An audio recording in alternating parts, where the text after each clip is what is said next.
ቀኑ ፀሐያማና ነፋሻማ ደስ የሚል ቀን ነው። የንግድ ቦታዎቹም በሰው ብዛት ተጨናንቀዋል።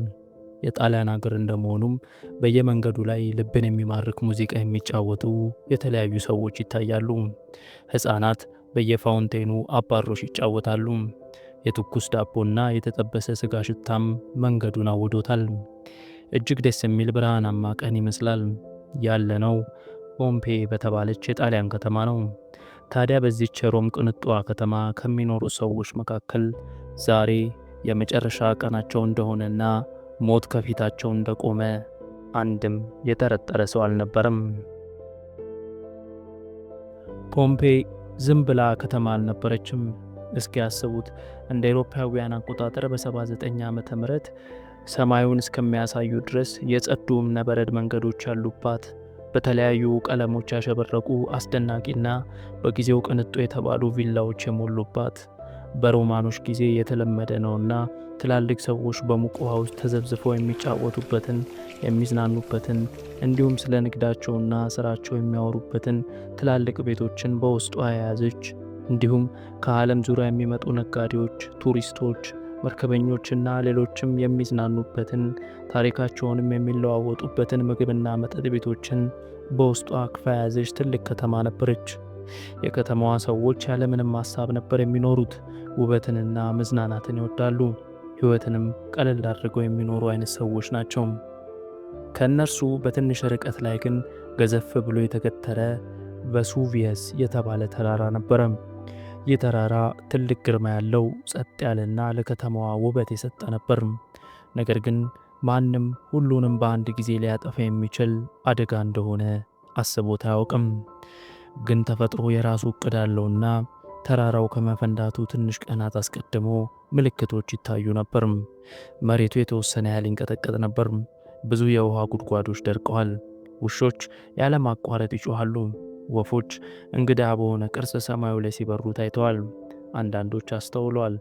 እንደውም ጓዛቸውን ሁሉ ጠቅልለውና ሸካክፈው ከተማዋን ጥለው የወጡም ነበሩ።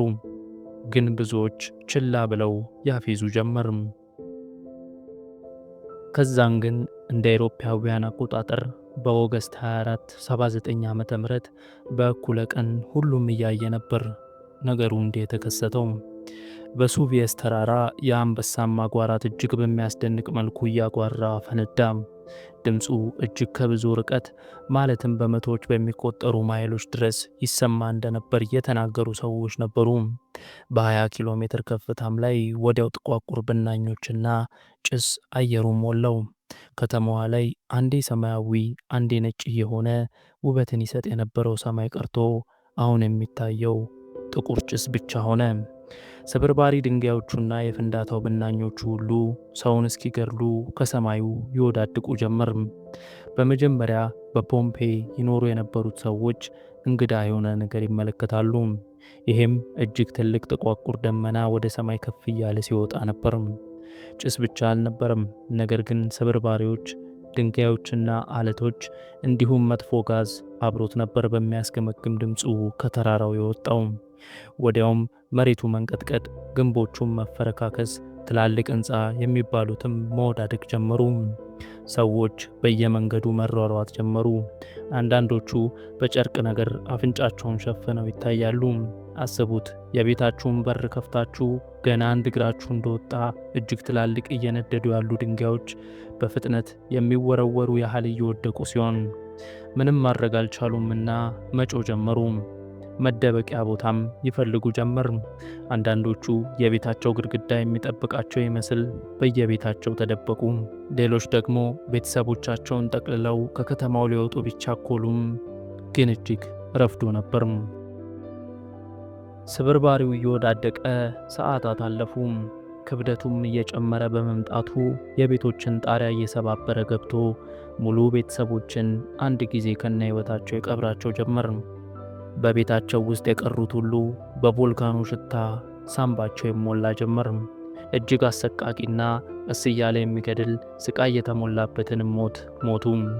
ከዛን ግን ሰው ሁሉ ያበቃል ብሎ ሲያስብ ገና መጀመሩ ነበርና ዋናው ፍንዳታ ተከሰተም። ይሄ የቮልካኖ ፍንዳታ ከ300 ዲግሪ ሴልሺየስ በላይ የሚለበልብ ጋዝና ስብርባሪ አለቶች የታጨቀ እንዲሁም ከየትኛውም ፈረስ በላይ ባለው ፍጥነት ሰዎቹ እያዩት ከተራራው እየተምዘገዘገ መጥቶ ፖምፔይ የምትባለውን ቅምጥል ከተማ አንድ ጊዜ ዋጣት። ማንም ሊያመልጥ አልቻለም ነበርም። ማንምም ይህን አደጋ ተቋቁሞ ሊተርፍ አልበቃም። በቀጣዩ ቀን ፖምፔይ የተባለች ከተማ የለችም፣ ከቮልካኖ ስር ተቀብራለች። ለዘመናትም ማንም እዛ የነበረች መሆኑን ሊያውቅ አልቻለም። ከተማዋ በውስጡ ያሉትን ሰዎችና ትዝታዎቿን ሁሉ ይዛ ከመሬቱ በታች እንዲህ ተቀብራ ቀረች። ይህን ያህል ፖምፔይ ተረሳች። ነገር ግን እንደ አውሮፓውያን አቆጣጠር በ1700ዎች ውስጥ አርኪኦሎጂስቶች ከብዙ ዓመታት በኋላ እጅግ የጠነከረውን የቮልካኖ ስብርባሪ ሲቆፍሩ ያልተለመደ የተለያዩ ክፍተቶችን በመሬት ውስጥ ያገኛሉ። በእነዚህ የተለያዩ ክፍተቶች ውስጥም የፕላስቲክ ፍሳሾችን ሲያፈሱና ሲሞሉት የሰዎች ቅርጽ፣ እናቶች ልጆችን ይዘው፣ ወንዶች ሚስቶቻቸውን ሸፍነው፣ ውሾች በር ጋር ታስረው መቼም የማይመለሱትን ባለቤቶቻቸውን ሲጠብቁ እና ሌሎች ብዙ ቅርሶችንም አገኙ። ህልም ይመስል ነበር። ፖምፔይ ለመጨረሻ የመጥፊያ ቀን ተዘጋጅታ የተቀመጠች ቅንጡ ከተማ። ፖምፔይ ትልቅ ነገር ታስተምረናለች። ይህም ህይወት እጅግ ከምናስበው በላይ በቅጽበት ሊለወጥ እንደሚችል ነው። የታመንባቸው ነገሮች፣ የቆምንበት መሬት፣ በውበታቸው የምናደንቃቸው ግዙፍና አስደናቂ ተፈጥሮዎች ያለምንም ማባቢያ ሊክዱን ይችላሉ። ዛሬ የታመንነው በማን ላይ ነው? እስኪ ራሳችንን እንጠይቅ። የሰውስ ኑሮ በምድር ላይ እንዲደካማ ነው?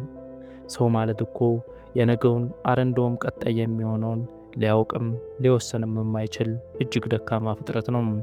እኛም ከሞት በኋላ ላለው ህይወት እንጂ ለዚህ ጊዜያዊ ህይወት ብቻ አንኖር እያልን ዝግጅታችንን እዚህ ጋር አበቃን። እናንተም እንደተለመደው ሐሳባችሁን በኮሜንቱ ስር አስቀምጡልን።